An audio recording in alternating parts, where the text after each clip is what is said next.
What's up, guys, and welcome back to another episode of Gameball. Today, joining the show, we have Cincinnati Bengals defensive back Delonte Hood. How you doing today?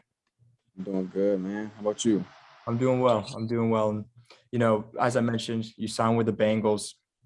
A lot of things are happening right now with the team in terms of rookie camp, and then OTAs finished up a couple of weeks ago.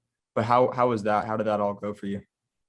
It went good. It was a good learning experience as well as just being excited to be out there, um, learning what's to come for the playbook, how things are ran, meeting the vets, and also doing everything right detail wise because I think that's what OTAs are about, as far as learning it and just not being afraid to fail because we don't play. I mean, week one is close, but it's not. It's still time to improve until then. And being a rookie, we're not going to know some things. It's just natural. But I was just willing to um, fail and then get better on the next rep and things like that. So that's just a little something about me and what went on in OTAs. Definitely. And as you mentioned with OTAs, a lot of it's kind of like doing the walkthroughs and learning the playbook, like you mentioned.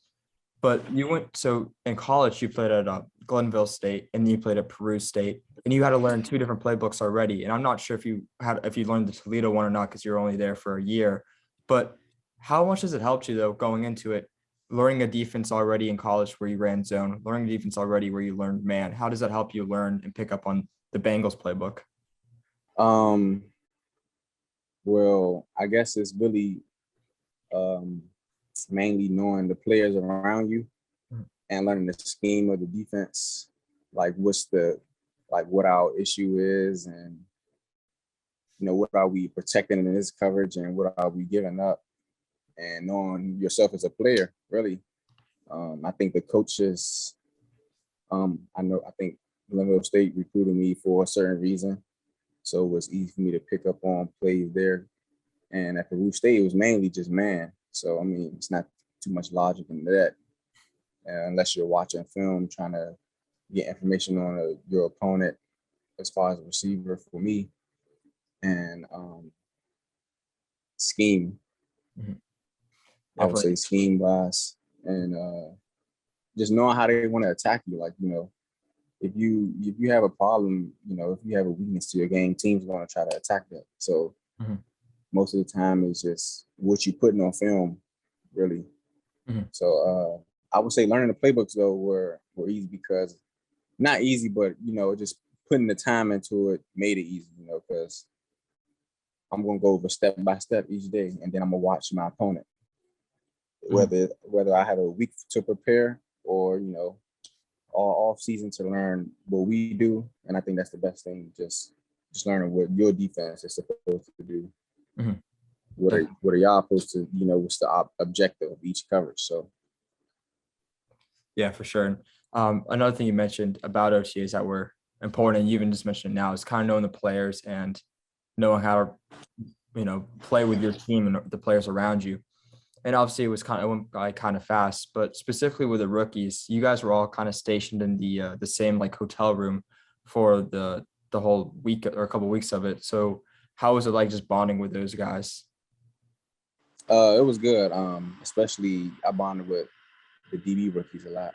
I think we went out to like brunch one time too. So I would say it was definitely cool.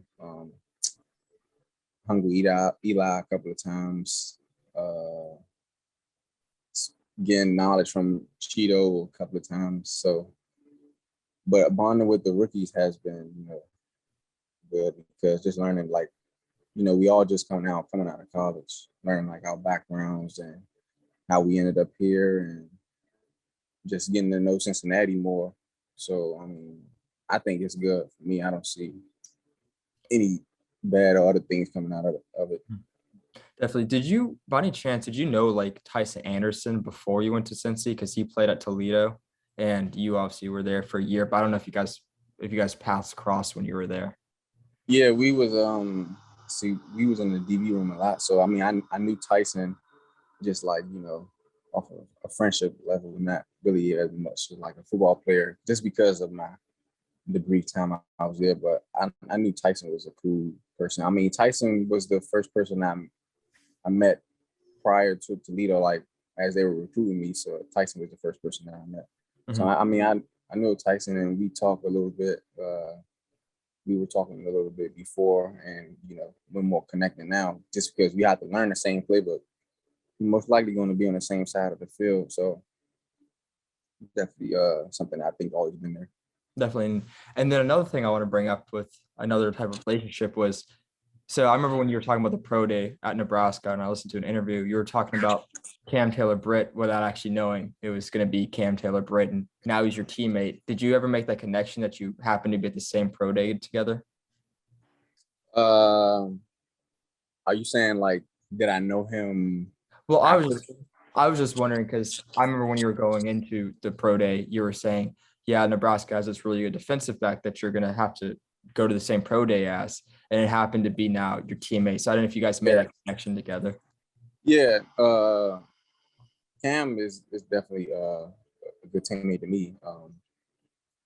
It's kind of ironic that we're on the same team because we were at the same pro day, and I feel like we both had put up some good numbers there as well. So it's just a lot of like stuff, ironic things going on. Like I wound up with a teammate from Toledo, and a guy that I had a pro day with, and we was already balling out there. So yeah, definitely. No, it's definitely crazy how it all kind of works out. Mm-hmm. But then, my last kind of question with the Bengals right now is obviously it's a 90-man roster, and they then cut it down to 53 and then also have practice squad. But how can you, like, what are you going to work on these next 6 weeks to allow you to go out there and have a great training camp to eventually hopefully make either, when it's the Bengals or maybe another teams, but make the final roster cut or practice squad? Got to go 100 miles per hour, and I mean, I definitely have to know what I'm doing. That's the main two things. I know, like, my speed gonna take over regardless of wherever I'm at. Now it's just about like getting in the playbook more. Like I said, knowing what we're supposed to do on defense, like just objective wise, and I think my hard work will overall do justice for wherever I'm at. I mean, hopefully I'm still with the Bengals, but you know how the NFL gets. So that's all. I mean, those are the main things I think that will excel me, and that has excelled me over the course of my life in this game. Yeah, definitely. I mean, your speed is definitely a factor. I mean, when you're out there like the Flash, it's pretty hard to blow by as a receiver. So going back to now high school and developing and all that, you actually only played, from what I read, 1 year of high school football, and you weren't really to be able to go out there and play 4 years and have a 4-year career. So what was it like having that 1 year of high school football and be able to just kind of have to go 100 miles an hour with learning everything in that kind of 1 year? So I definitely only played 1 full year of high school football. And when I finally got out there, it was just, I felt like I had some natural abilities, and then that confidence of always believing in myself also played a part, because then where I'm from, a lot of people like go under radar, or like, not really recognized, because, I think maybe just small, community, DC not really very populated, but the area is. So, you can't go, missing. So I think I had a different chip on my shoulder of just, always having to prove a point. So that was kind of the things I used for my high school year. And, I've been playing football since I was like 6. So it just, some things transpired to where like I only played 1 year high school football. And I mean, thankfully that's all I needed to get into Glenville. So Definitely. And so during that last year of high school football, and your last year of high school, was that the year that you ended up living with your trainer? Uh, 2018, right? Wasn't that the? yeah, around that time. I was homeless all throughout high school though, Mhm. and that's when I was able to, I found he was I would say strength conditioning really, because I was still doing DB things on my own, but um yeah, he took me in, and I wound up living with him for about 7 months or something like that, and then I moved in with my teammate um from Glenville State. Mhm. Definitely. Well, I guess my question kind of pertaining to that all was being able to have that, I guess, place to kind of go to and be able to live with him and such. Did that allow you to kind of now focus more on football and be able to go and work out and try out and make the team and play with the team? When I moved in with the trainer. Yeah, yeah. Uh, yeah, because I feel like that's where I kind of like separating myself more, because I always like worked out heavy and things like that. But when it's right there, it's like I'm working on different things. I'm getting more in shape, and this is before I got to Glenville, Mhm. and that work ethic kind of carried over when I got to Glenville. Just 2 days, 3 days, because I mean it's not much out there either. Yeah. So Yeah, definitely. And again, going back to, I guess, your prior situations in life, and I know you've talked about it numerous times. I know a lot of people are always intrigued about it, and you have it on, your Twitter and your Instagram, homeless to greatness. But is that something you enjoy talking about? Is that something you like talking about, or is it just something that people happen to bring up?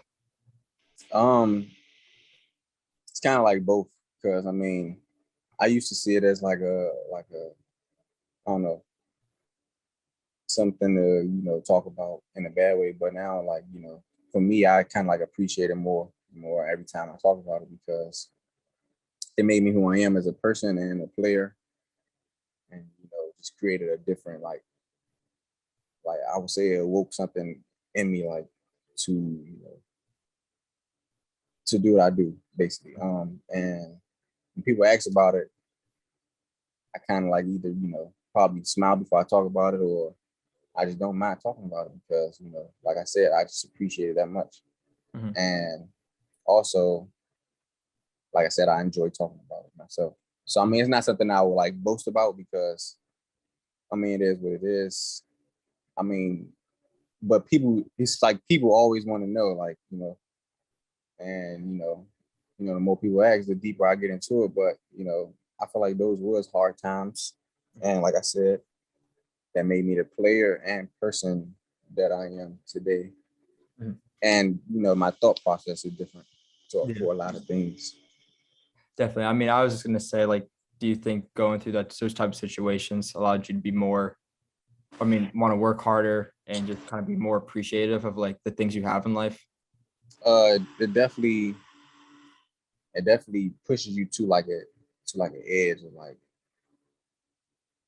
I gotta do this. Like, you know what I'm saying? Mhm.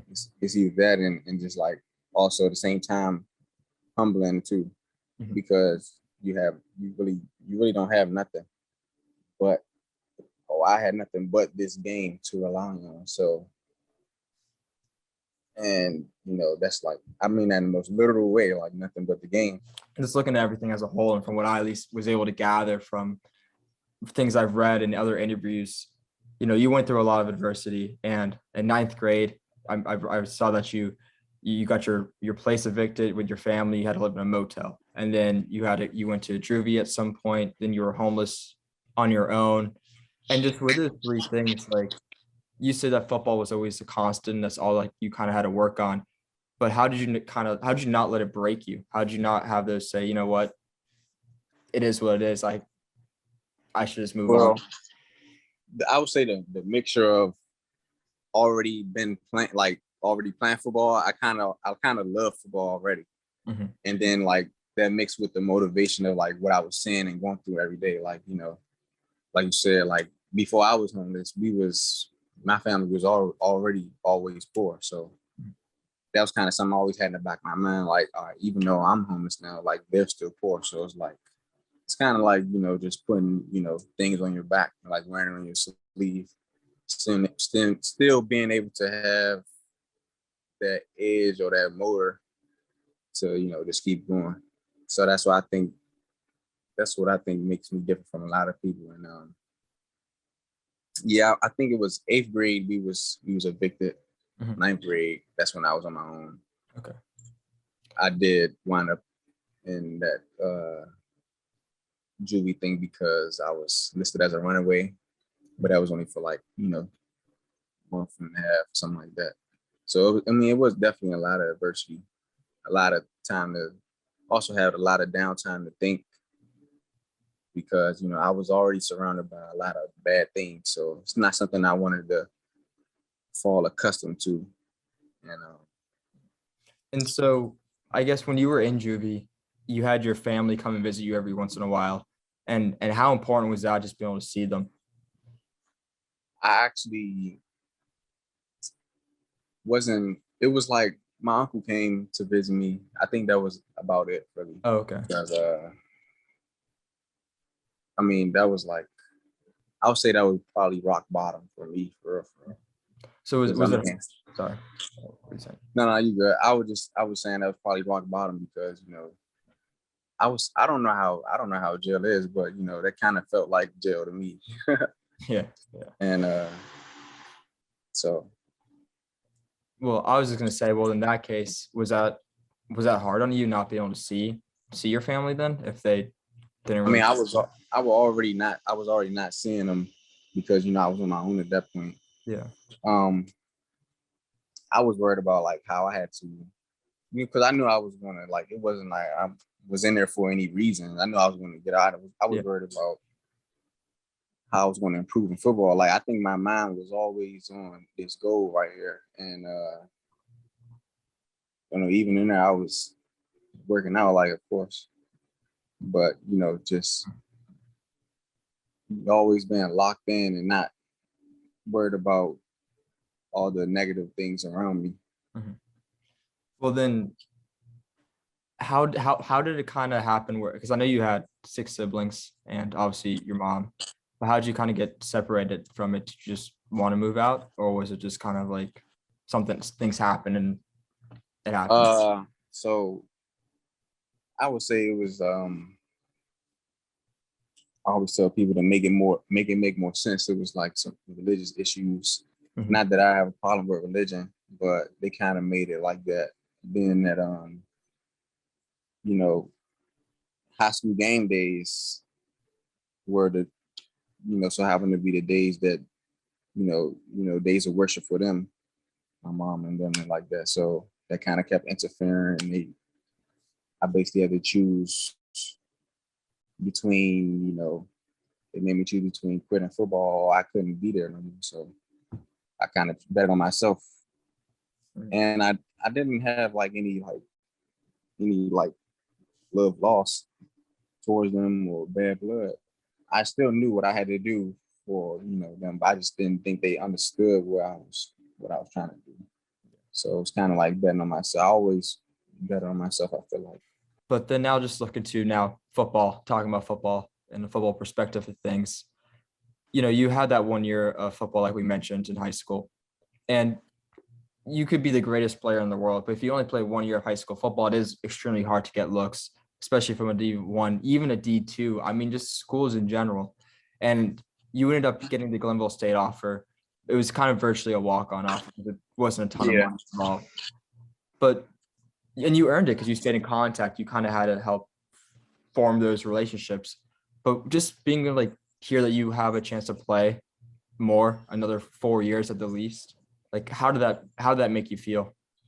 Another 4. I mean, it definitely felt good because I was getting out of this situation I was in of having no place to go, basically. Mm-hmm. And also being able to still, I was glad to being able to have some type of chance to, chase this dream and goal. Mm-hmm. Definitely. And when you arrived, I mean, obviously, if you have a $250 scholarship, basically a walk, and you're not going to get those.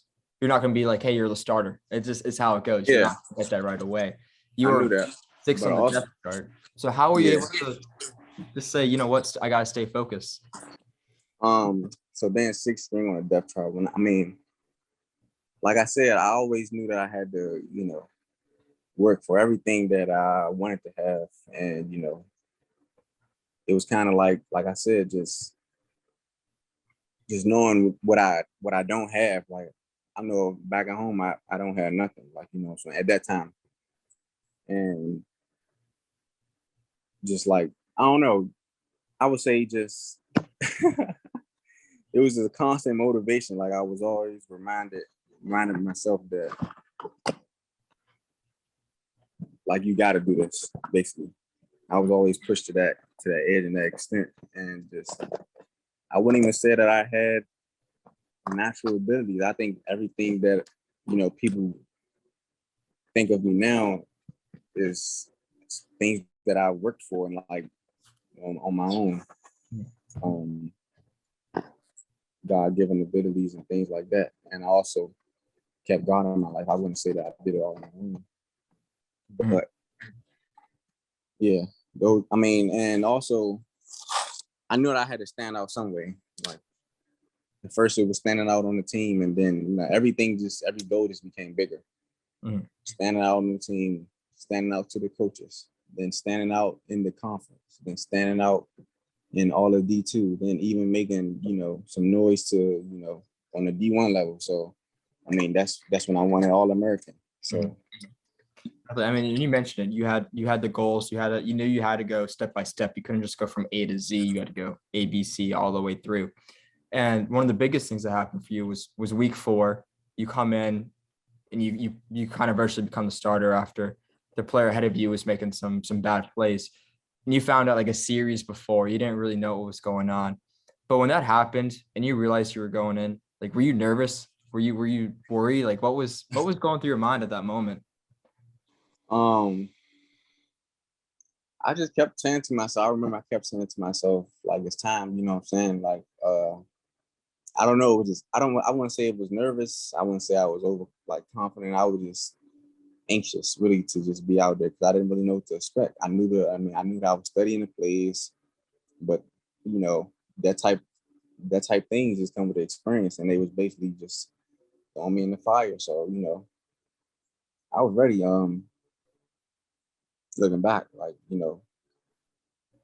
I felt like I was ready to be out there. Like I just felt antsy. I don't know. I can't describe it. Basically, was excited because I'm like, all right, now it's time. I mean, from that moment, you really never looked back. You earned the starting role and you're consistent with it. But the one game I want to talk about in particular from that year is the second to last game. That's when you got your first interception there. And we all know every defensive back, every defensive player, when you get an interception, it feels great. That's what you want. But what was that when you finally realized like, hey, I got to pick, like I'm here. Like what was that like for you? Well, when the ball first touched my hands, like I was like, oh shoot, where do I run? Like, because it's like I don't know. Like you said, it was just like slow motion. I don't know. It felt like it was moving in slow motion. It was like I was just if you look back at the tape when me catching a pick, it was like where is he going? Like I was trying to run around the field and things like that. But I don't know. It felt good afterwards because it was kind of like the play we needed as well, and you said something we work on in practice. Well, we worked on in practice. I know because it was like a tip drill. You work tip drills all the time, so. Yeah. Prime example of practice make perfect, and I think after then it just created a craving in me to it just created a craving in me for the ball. Like I always wanted to feel that same adrenaline, again and again and again. So Yeah, well, clearly you felt that adrenaline like 8 times the next year. It was great. But there was a moment in the locker room that year. I want to say I think it was happened to be before the season, but there was a player going around saying, "Hey, like, how many tackles you're gonna get this year? How many interceptions are you gonna get this year?" He asked you. You said 5. He said, "No, you're getting 12." Then you said, "You know what? I'm gonna get 10." You got 8, which is incredible. But did that moment help instill more confidence in you by any chance? Like, what was going through your mind? Because when your teammates say it, that's a little bit different. You know what I mean? it was kind of like a reminder for me, like you got to stand out somewhere. Like it was kind of like, I don't know, it was kind of like a sign from something like, if you want to stand out, this is going to be the way. Mm-hmm. And like, I remember just setting that goal for myself. I had it on my screensaver, 10 interceptions or something like that. And the whole season I'm doing ball drills. I'm doing like, I'm drilling everything, but my emphasis was like playing the ball, like, you know what I'm saying? So I knew that was going to have me stand out someday. So, I mean, me and him still talk to this day, and it's like, I don't know, I don't think I have reminded them of, when we said that to each other, but it's just shows like there's power in the tongue. Definitely. I mean, as you said, aim high, miss small, and that clearly is what you get. It's really good. And so a play I really want to talk about that happened your second year, probably one of the craziest interceptions I've seen. I talked to one of your teammates, Javon Butler. He said the same thing. It was the craziest interception, but it was against Alderson. I might be mispronouncing this, but Alderson Brodus. I'm not sure. Alderson Brodus. You know the play you made. You went up there, you mossed the corner and the wide receiver. How crazy was that interception for you? Like I said, I was doing ball drills all off season. So it was like when the ball was in the air, he threw a good ball actually, but in my mind I was like, I gotta have it regardless. Like, I don't know. I was so locked in on the ball. Whoever wanted it, they wouldn't have to fight for it as well. So And I mean, I could see the actual receiver at the time who was in the cover 3. I was playing 2-1. And, the one receiver, I was already like, they were a tight split. So it's like I can play both of them easy. So he threw it to the seam route, and I just remember flooding to the seam route, and I jumped over. I didn't even feel the fall. Like, I know I felt the next day, though. I mean, hey, I don't know the last time you saw the interception was, but that was one heck of a pick. You got to look it up sometime. But it was incredible to see. But bringing up Javon Butler, how did he kind of help you in practice? Because he's a great receiver. How did he help you kind of at Glenville State learn and work on yourself? Because when you're going against the best in practice, it's going to be pretty easy when you're going against other receivers on the other team. Oh yeah. So even though I was working on different things and it was kind of like feet work wise, but going against Javon, I didn't really have any techniques under my belt. So just getting that raw like matchup every day, I was just learning the speed of like him, and I think like you said, he just is a great receiver. He knows a lot of receiver tactics, ways to get open. His speed is also sneaky. And I mean, just speaking to him before I learned all my techniques, just being out there, he giving me good looks, and sometimes I give him good looks, and it's just learning how to practice as well. So yeah, Javon was definitely a good receiver. Definitely. My last thing I want to touch on with Glenville State before we move on to Bruce State, Toledo, so on and so forth, is just when you won the All-American, I know it came out at first, you didn't think you were going to make it. And then you found out a couple more sites, a couple more places that were, great, knowledgeable places said that you were an All-American. And seeing that, again, you aimed high, you missed small with that mentality, got 8 interceptions. What did that mean to you, just seeing like, hey, you know what? I'm moving in the right direction? So it was kind of like a build-up excitement for me because, I mean, conference come out first, then it's all region at that level, and then it's all American.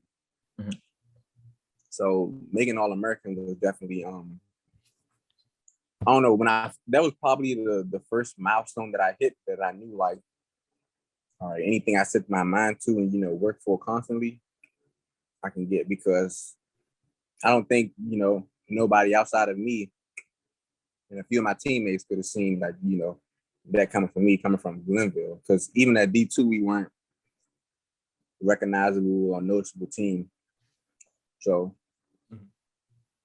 just achieving that instilled more confidence in me. Definitely. And not even just in football, like just in life, you know what I'm saying? And I'm just able to give people that confidence. I knew that I had inspired some people just off that accolade alone. So that was kind of like big for me on all phases of life. Definitely.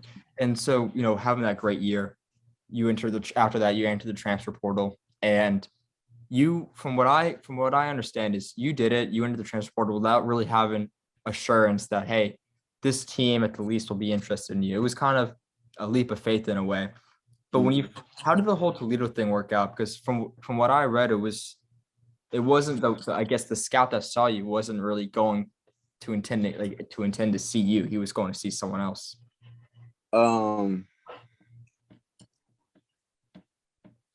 So I left Glenville because of COVID. Our season got canceled, so it was kind of me just wanting to play regardless of where I went. I wound up having some help on talking to some teams, and I felt like Toledo was the best option because I was talking to them the most. But like I said, it was kind of just something, I felt like Toledo wanted me there and just wanted to, I always wanted to get the D1 experience as well as being able to play on that level.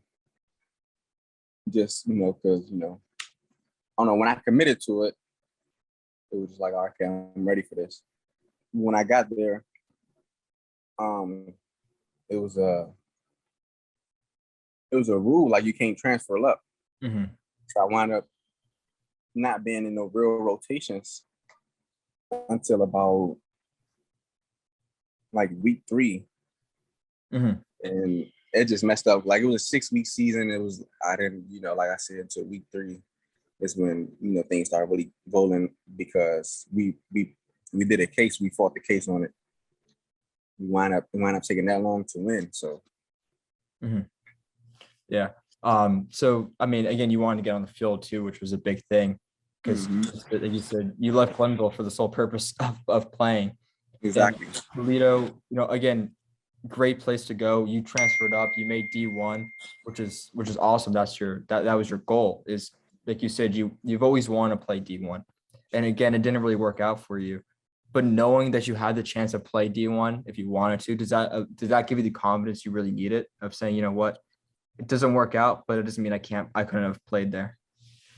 Yeah, it did, because actually some of the teammates I had there and athletes I had there was telling me like they know I could play there. Just some guys that, like they got their guys, like, what I'm saying, you can't fight that type of thing.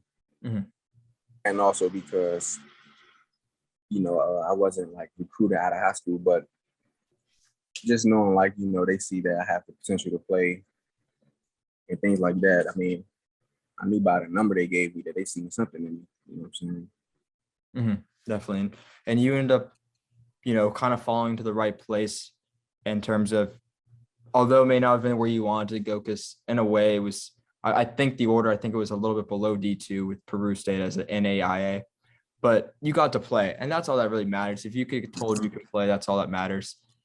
And with it kind of working out, like, how thankful were you that you could just go out there and you had a chance to play again? That was the main goal, because from what I was hearing, and I had some scouts that ran me, they were just telling me that all I needed was to have a season where I was playing again to show what I can do. And more man coverage, and that's exactly what Peru presented to me. We played a lot of man. I was following receivers. It was even some good competition there that I see worthy of, being at the next level. But yeah, that definitely helped. So when you got to Peru State, did you kind of slide into the starting role right away? I wouldn't say that. It was basically like I had to prove that I was worthy of starting. But it's kind of like in my mind, I'm gonna work for everything. So I understand what they were saying, but I knew that I was kind of going.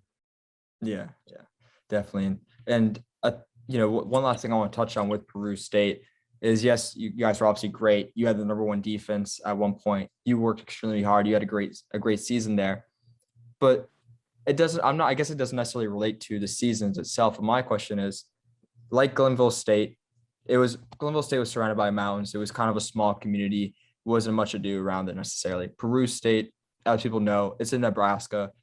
You were kind of a rural area, not much to do. But did it help you in a way playing in two colleges that didn't have a ton of stuff to go to, so you just were able to just focus on football solely? Oh yeah, for sure. Those were the main things I would say that helped me excel. Just because there's nothing to do in both places, but workout train. Not that I was gonna. I mean, I wouldn't know, but in my mind, I didn't think I was going to be steered any other way because of how locked in I would. But this creates a even more locked in when all you have to do there is football. There's nothing around you, space opportunity. I was jogging everywhere, just stay in shape. It's just things like that. And like I said, school and football, and the teammates made everything feel complete. So I mean, even though I could care less about the college experience, because my main goal was to be where I'm at now and even further. So if I had to trade in for the college experience, I mean, I won basically on that. Yeah, exactly. I mean, you have your goal and you're working on your goal, and you're almost there to finish reaching it, and you'll work even harder after you achieve it. But my last kind of couple questions pertains to your pro day. And my first one being, having the chance to participate in Nebraska's pro day was obviously super important. You're able to go out there, be out there in front of tons of scouts and be able to show, because, Peru State, I'm not even sure if they would have had necessarily a pro day. So going to play at Nebraska's was incredible, but you had to work the rule was you had to get two scouts, and you knew one, and I guess your agent helped you get one. But was that like ever worrying to you? Like, were you ever concerned, like, I'm putting in so much more work trying to find scouts to show up than getting ready for the pro day? No, it wasn't actually, because once he told me